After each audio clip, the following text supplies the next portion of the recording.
The NCAA Division I Championship is one of the greatest track meets of the entire year, because some of the greatest performances in the entire world will go down on that weekend. And if you really want to know who's up next to shock the world at the Olympics, you should keep your eye on the winner's circle. Americans like Christian Coleman, Sha'Carri Richardson, Michael Norman, and Gabby Thomas all first proved themselves at the NCAA level. But in 2023, it is clear that something different is going on at the college level. Because at the outdoor NCAAs, Florida won the men's title with Emmanuel Bamidele as their leading scorer. And Texas won it all on the women's side, with Julien and Alfred leading them.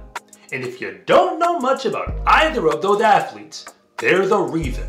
They are not American runners, because Bamidele is a Nigerian athlete, and Julien and Alfred runs for St. Lucia. They never ran even one race for an American high school, and came to the States exclusively to run track in college. But here is the thing, when they came, they did not come alone. The truth is that track and field in the National Collegiate Athletic Association really isn't about the nation of America at all. Because at this point, international athletes are dominating, and they don't seem to have any plans on slowing down.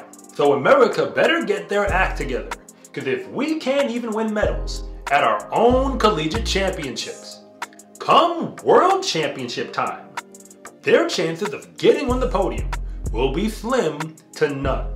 But you don't have to take my word for it. Let me prove it to you. The Penn Relays has always been one of the greatest track and field events for any legitimate fan.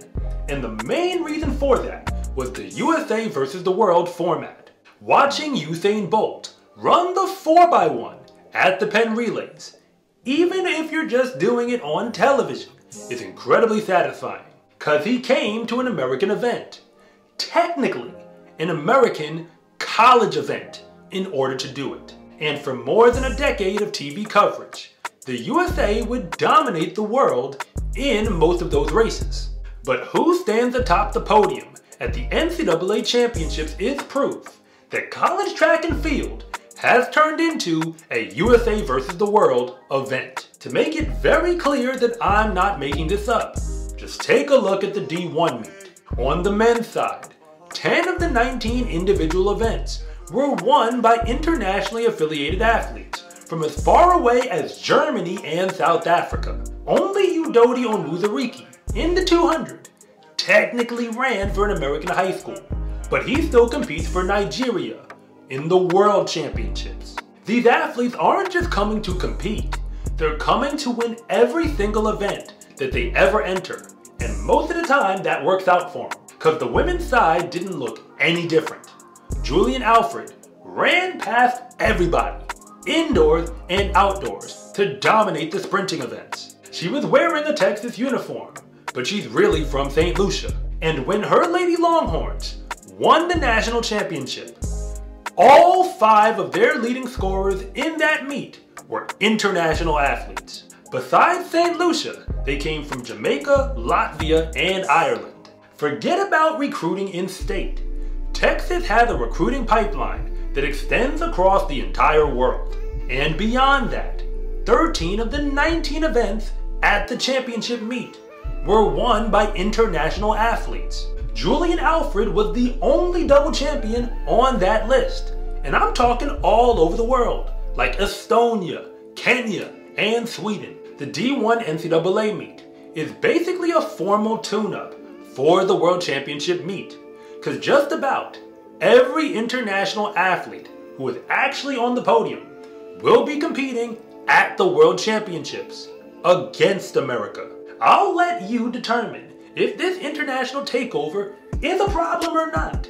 But consider this my State of the NCAA address, because calling this a national championship meet is so far away from the truth at this point, it's basically now a bold-faced lie.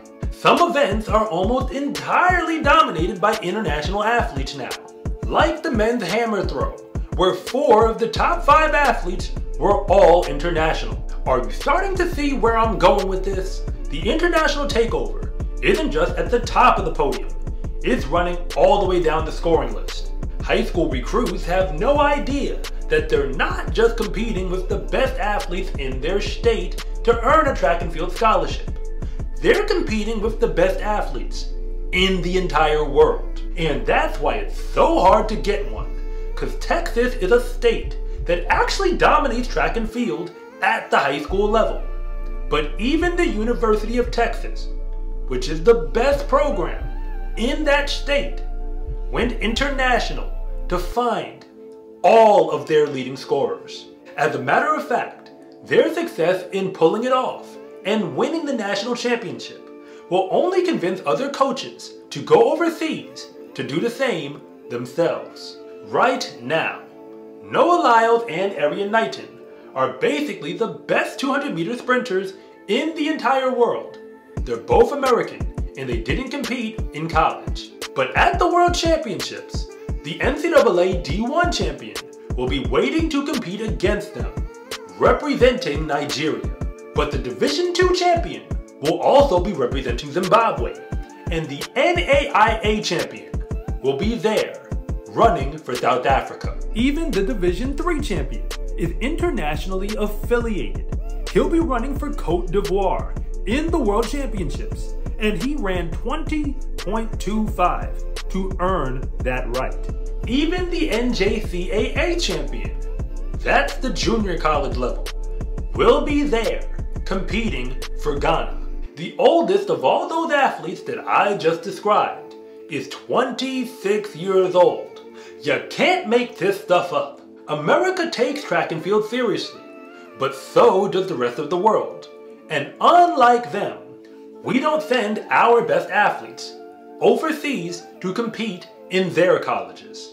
The National Collegiate Athletic Association is running the sport of track and field at a level that is arguably higher than anything we have ever seen. But that's only because it doesn't really matter which nation you come from when you compete. So for all the American athletes who are still competing in the NCAA, my advice is to remember this. It may say the name of a college team on the front of your uniform, but the NCAA championship meet is not just a competition for a team title.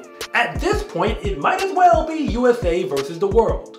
And the USA has a lot of catching up to do, because the world is winning a whole lot right now.